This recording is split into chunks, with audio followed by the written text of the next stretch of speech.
டேய், எடப்பாடி ஸ்டாலின் ஆட்சியில தப்பிக்கலாம். எவன்டா உத்தரவு போட்டவன்? என் தம்பி அஜித் செத்துட்டான். பிறந்த மண்ணில் இருந்து சொல்ற ஒரு நாள் எந்த கொம்பாதி கொம்ப உத்தரவு போட்டான்? யாரா அடிச்சு கொல்ல சொன்னது? தூக்கி பெடுக்கல. நான் நல்ல ஆத்தாளுக்கு பிறக்கிறேன். மக்கள் மக்களாக முன்னின்று ஒரு பேரணியை நடத்தி மாவட்ட ஆட்சியர் கலெக்டர் இடத்திலே ஒரு மனு கொடுக்க வருகிறார்கள். ஸ்டெர்லைட் ஆலையை மூடுங்கள் என்று. அந்த மனுவை கொடுக்க மக்களே தலைமையேற்று மக்களே பேரணியாக வருகிறார்கள், பேரெழுச்சியாக வருகிறார்கள். வருகிற போது அங்கே ஒரு தடுப்பை வைத்து, பேரிகார்டை வைத்து தடுத்து நிறுத்தி, யாராவது ஒரு 5 பேர் அல்லது 3 பேர் முன்னாடி வாருங்கள், ஆட்சியரிடத்தில் உங்கள் கோரிக்கை மனுவை கொடுங்கள், பிறகு கலைந்து செல்லுங்கள் என்று காவலர்கள் சொல்லியிருந்தால் 3 பேர் 4 பேர் 5 பேர் வந்து அந்த மனுவை கொடுத்து முறையிட்டு விட்டு சென்று இருப்பார்கள். இதுதான் அங்கே நடக்க இருந்தது, நடந்து இருக்கணும்.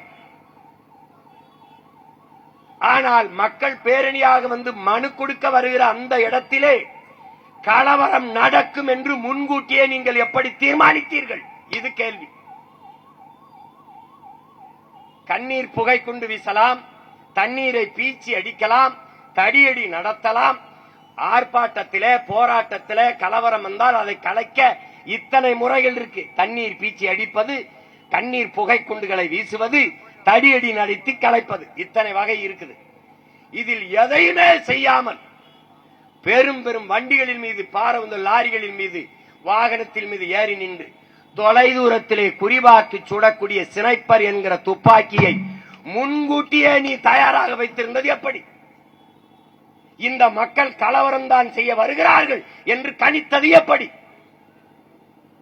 நீ தண்ணீரை பீச்சி அடித்து கலைக்கவில்லை, நீ கண்ணீர் போக்குண்டை வீசலை, தடியடி நடத்தவில்லை.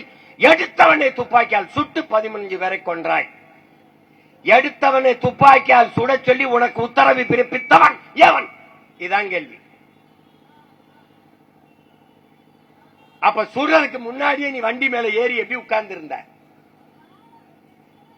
சுட்டு கொள்ளா என்று உத்தரவு பிறப்பித்த அயோக்கிய பய எவன்? டேய், எடப்பாடி ஸ்டாலின் ஆட்சியில தப்பிக்கலாம். ஒரு நாள் இந்த மகன் பிரபாகரன் மகன் உட்காரும் போது அவன் எந்த கொம்பனா இருந்தாலும் தூக்கு வேண்டாம். நான் எவன்டா உத்தரவு போட்டவன்? என் தம்பி அஜித் செத்துட்டான். எல்லாரும் பெத்த தாய் தந்தை கூட பிறந்தவன் மறந்தாலும் இந்த மகன் மறந்து போயிடுவன் மட்டும் நினைக்காத. பிறந்த மண்ணில் இருந்து சொல்ற ஒரு நாள் எந்த கொம்பாதி கொம்ப உத்தரவு போட்டான்? யாரா அடிச்சு கொல்ல சொன்னது? தூக்கி வெளுக்கல. நான் நல்ல ஆத்தாளுக்கு பிறக்கிறேன்.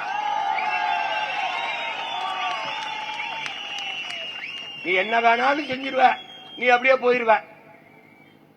இதுவரை தூத்துக்குடி துப்பாக்கி சூட்டில் அருணா ஜெகதீஷ் என்கிற நீதிபதி அம்மா முன்னாடி 3 மணி நேரம் நின்று வாக்குமூலம் விசாரணையில் முன்னின்று சாட்சியம் சொன்ன ஒரே மகன், அரசியல் கட்சி நடத்துகிற ஒரே மகன் நான் தான் இருக்கேன்.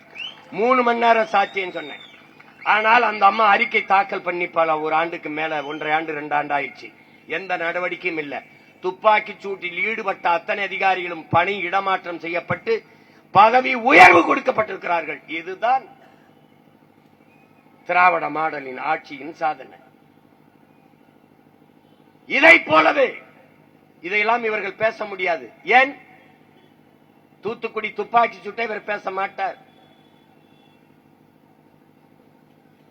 அதே போல கொடநாடு கொலையை இவர்கள் பேச மாட்டார்கள். ஏன்? Mutual understanding.